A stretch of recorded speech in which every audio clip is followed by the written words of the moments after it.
So there you are, taking on all the enemies, grabbing all of the loot, leveling up your character, upgrading your abilities, but for some reason the devs don't have a way for you to save your game. So the next time you boot up your game, all your progress is gone. Can you imagine? Well, let's not go back into the past, let's look forward to the future. In this video, we're going to cover some of the basics of saving and loading your game in Unreal Engine 4. Of course, saving and loading can mean slightly different things from game to game, depending on the complexity of your game and what's needed. But in general, the idea of saving and loading your game is to allow the player to close the game, and when they return at a later time, just pick up in the same spot that they left off in. And for this tutorial, we'll be keeping it simple by just covering saving one character inside of one level. It's important to remember that each game's different, so you might need to load just small things, like what level the player's in. Some complex games might need to know specific things, like which quests have been completed, which quest is currently active, and which step of that quest the player is currently in. So clearly there's different needs for different projects, but what they all have in common, at least if they're using Unreal Engine 4, is that every project has a save and load feature that utilizes a save game class to save all of the information that they needed to pick up where the player left off. And that information is always stored inside of a save game class with specified variables. And for this tutorial, I made a small example project where we have a main menu where we can select new game to start a new game, or we'll be able to load our game in our level. Right now we haven't set up any functionality for load game, so if we click it, nothing will really happen. On new game, if we click new game, we'll load into our level and we have some pickups inside of the level. We scripted some functionality inside of these coins. Basically, whenever we overlap our Animan character, we'll increase our coin count and destroy the actor. Our Animan character basically has an integer variable that keeps track of how many coins he has collected. And while we're playing, we can collect a coin and it updates on our heads up display. We can keep collecting coins and it goes all the way up until we run out of coins. But right now we don't currently have a way to save anything that we've done. So if we play again, new game, we're back to 0 coins with our Animan character. So it's basically like we restarted the whole game. And that's probably what your game looks like right now. So what do we have to do in order to save this integer variable from our Animan character? Well, we're going to have to create a new type of blueprint called a save game class. This is something that we mentioned earlier. And the save game class is going to save variables inside of a separate file in our game. In fact, we can go to that location right now. If we go to UE4 projects, under saved, there'll be a new folder that's created when this save game object saves the game to a slot. We haven't done so yet, so the folder's not even here, but this is where the save game is going to create a separate file with all that information right here inside of our folder. And when we load the game, we'll need to read that file so that we can get those variables and apply them to our new game instance. So let's make a new save game object inside of our project so that we can more thoroughly explore it. We can right-click on our content browser, go to Blueprint Classes, and search for Save Game under All Classes. Then we can click Select. I'm going to call this Save Game Object Player, since this is going to keep track of our player information that we want to save. It doesn't really matter what you name the save game object. This will just help you keep track of which save game object you're using if you have a bunch of them. And if we double click on our save game object, it'll open up and it basically looks like a normal blueprint. And if we want to add a variable to the save game object, whenever we save the game object to a save slot, it's going to take whatever this value is and put it into a file in that save slot. Now right now, in this example project for this video, I only have the one variable that I want to keep track of, which is the amount of coins that our players picked up. So instead of this being a boolean, we can have it matched by being an integer, since our Animan character uses an integer variable to keep track of how many coins he's collected. And we'll just call this saved coins collected. So now what do? We have a save game object class, this right here, inside of our project, and that class can store one integer when it's used.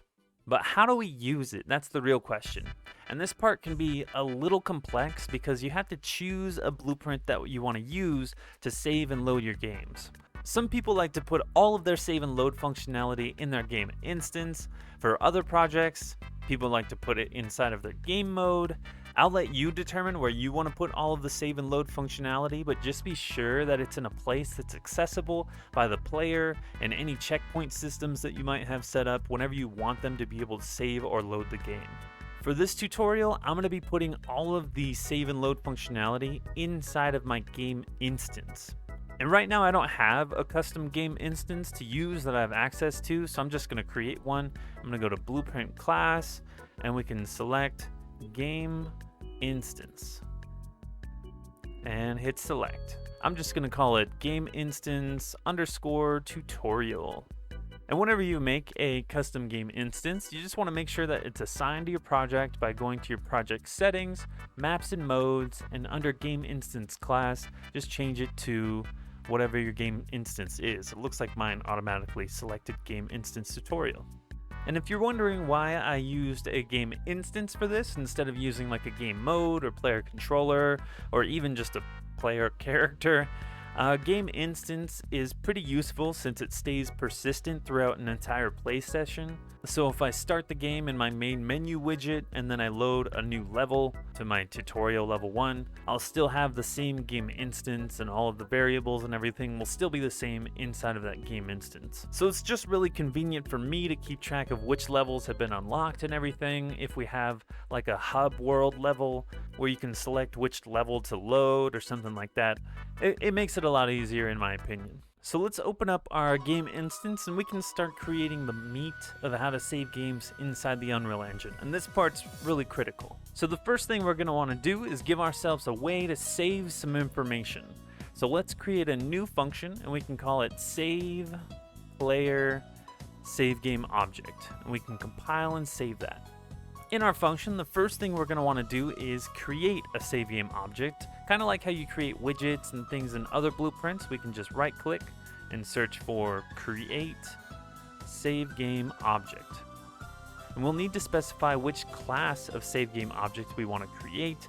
This is important because if we have multiple different classes of save game objects, like one save game object saves all the level information, one saves all the player information, we'll want to specify that this one is going to be our player information.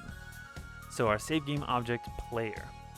And we're going to need to access this return value a lot, so let's promote this to a variable, and we can just name this player save game object. So now with this done, there's a blueprint that exists in our level that we can transfer our player's coin count to. So what we're going to want to do is get a reference to our player save game object, and we can set its saved coins collected amount. And what are we going to set it to? Well, we're going to set it to our player character, our Animan character's coin collected amount. I don't think we have any references to our player character inside of our game instance, so let's set that up inside of our Animan. At event begin play for him, he can get the game instance, and then we'll cast to the game instance tutorial. We don't even have a variable for our player characters, so let's set that up. Our BP Animan. I gotta have it here. Animan character. There we go. Player character. So you can just set up whatever your character is here. Just make sure that your game instance has a variable with the same variable type as that character. And then we're going to get that variable that we just made and we're going to set it. Set player character. And then our player character blueprint is going to set itself as that variable.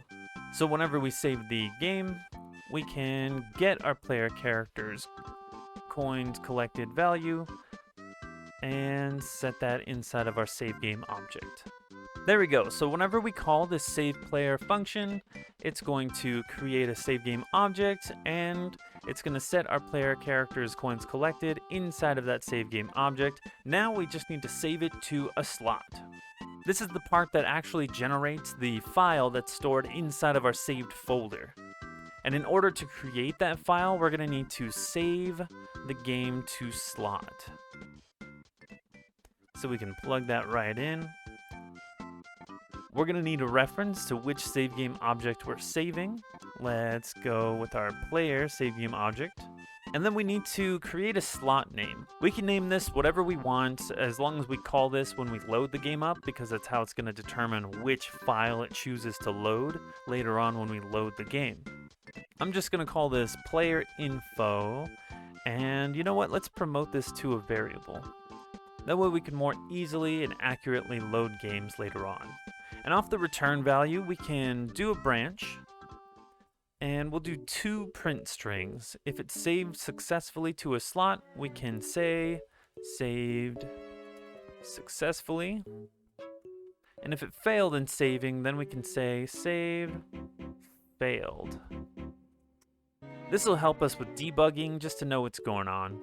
So we're going to want a quick way to call this function right now just so we can test out if it's working. Inside of our player character, we can promote the game instance to a variable. I'm just going to call it game instance. And on keyboard, press maybe F. We can get the game instance and save player, save game object. So we can test this out. If we minimize here, go into our game, load a new game, and let's collect some coins. Collect like 5, hit F, and it says on the top left that we saved successfully. So if we go to our folders, we'll see the new folder that it just created called Save Games, and it's called Player Info because that's what we set the slot name to be called. So this is our save game data. Let's see if we can open it with like Notepad or something. No, we kind of just get a bunch of gibberish, but it does have our saved coins collected amount. Don't really know what integer property these are. But yeah, this is our save game data. Now we'll just need to reach out and retrieve this data when we load the game, because saving the game doesn't really do anything if we don't load the game. And to load the game, let's go back into our game instance. We can create a new function. And we'll just call it load player save game object. In this function, the first thing we can do is right click and search for load a game from slot. Plug that right in, and we'll just get our slot name that we created earlier, or you can manually type it in there.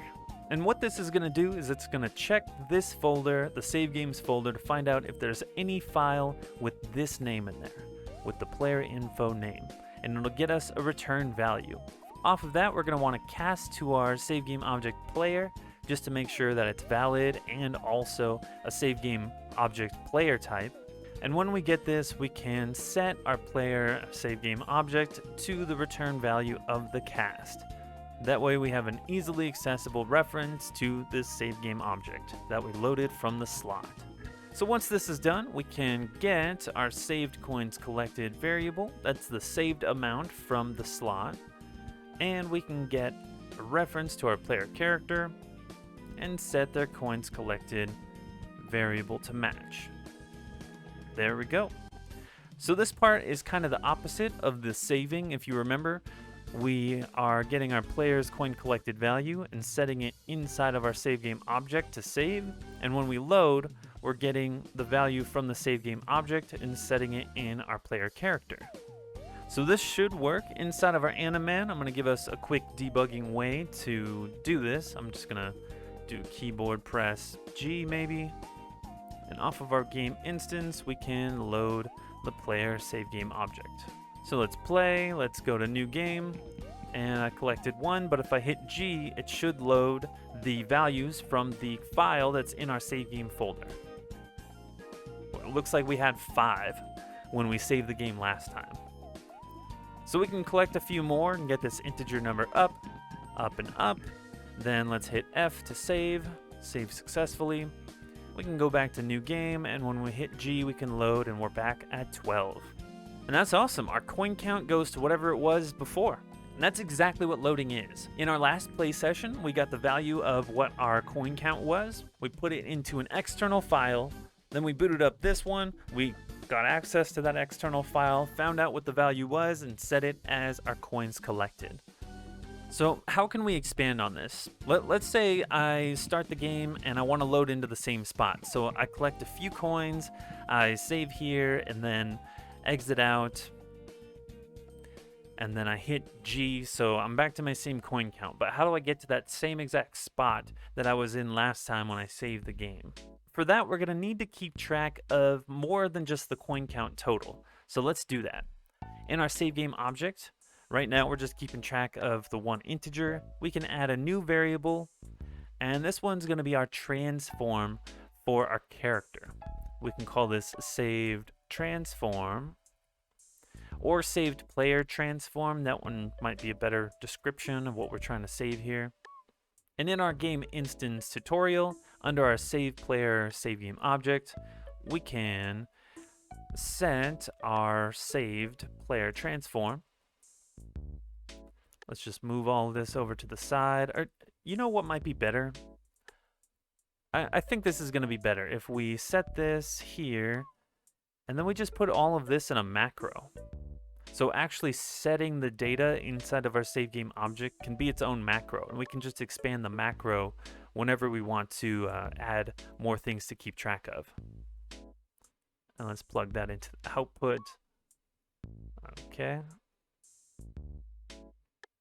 So in here, there we go. Perfect. I'm just going to call this set player data.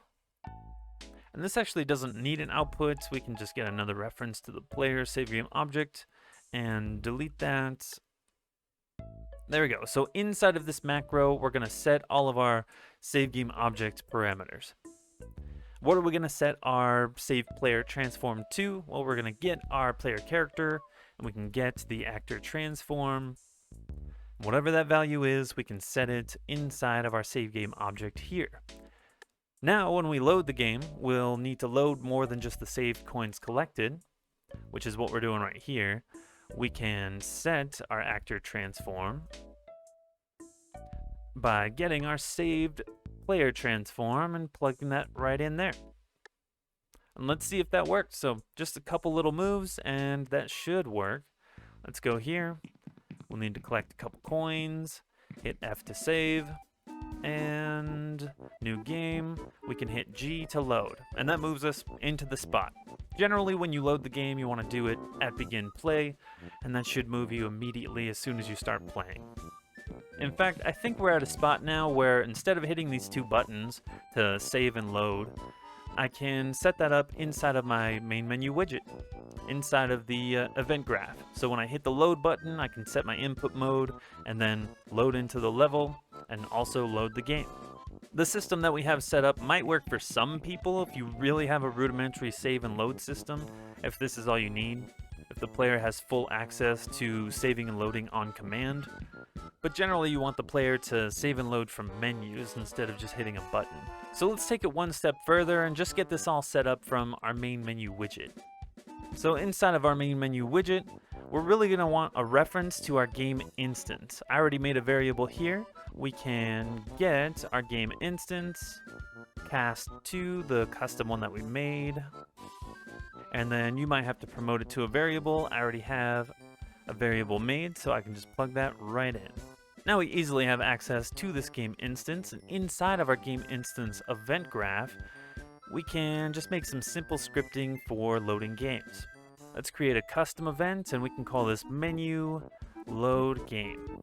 We can call this from any menu as long as the menu has access to our game instance. So when we call the menu load game, we're just going to want to get our load player SGO. That's going to load up the game from the slot and do all this. We probably don't want to set the player information because there is no player character inside of our main menu level, so we don't really want all that to happen. We could either create a new function for this and call it from the player at event begin play, so when they're created it could load all of it. I think I'll do that. Yeah, I'm gonna make a new function specifically for this. Let's do that. We can get rid of these inputs. And I'm actually not even gonna call it when we load our player save game object. I'm just gonna call this transfer player data. And we don't need any inputs except for the execute, since we already have a reference to our player save game object. So in our event graph, we're going to call load player save game object, which is going to load the one from the file right here. And it's going to set it to a variable. Now we could simply just open a level by name and manually type in what level we want to open, but we can make it a little more sophisticated than that. We'll put this over at the end here. If we keep track of what level our character's in when we save the game, then we can just call it from this function right here. So let's go to save player SGO, actually our save player data, and inside of our set player data we can right click and get the current level name. It's going to come out as a string, so let's not plug that in just yet. We're going to need to add a string variable to our save game object so that we can keep track of the name of the level that we're in. We can call this saved level name. There we go. And off of our save game object, we can set the save level name to match our current level name.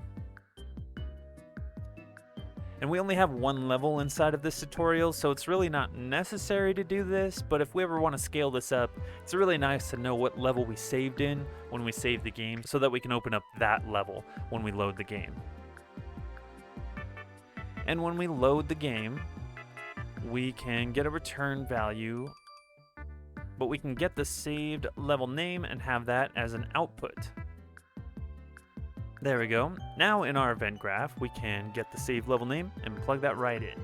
Alright, so let's call this event inside of our main menu. We can get a reference to our game instance, make sure that it's the variable type of your game instance, and we can call menu load game. So when we load the game, it's going to load whatever level we had and all of our parameters. Inside of our player character at event begin play, so whenever we start playing as him, what we can do is get our game instance, and we can call the load player save game object, and we can also call the transfer player data function as well. And that's great, so we can do that. Let's play, and if we select new game, our Animan character is automatically loading all this information even though we selected new game. So we need to do one more thing. We can create a variable inside of our game instance called load game question mark. Just set it as a boolean, and by default it can be set to false. But when we load our game, we can set it to true.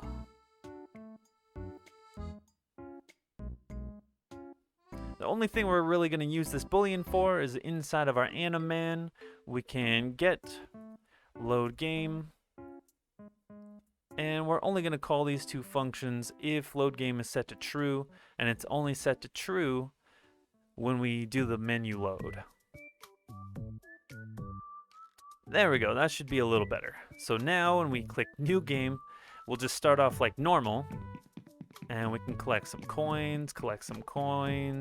Let's manually save. And if we load the game, we're in the same spot, and we still have 6 coins. So that's about it for the basics of loading and saving your game inside of Unreal Engine 4. We'll probably have a follow-up video about how to save level states, so that these coins don't keep respawning every single time we load the level up, otherwise we can get infinite coins. Be sure to like, comment, and subscribe, it really helps out against the YouTube algorithm. I'm Joe Von D, here to help you think like a game developer. Stick around for the next video on the channel.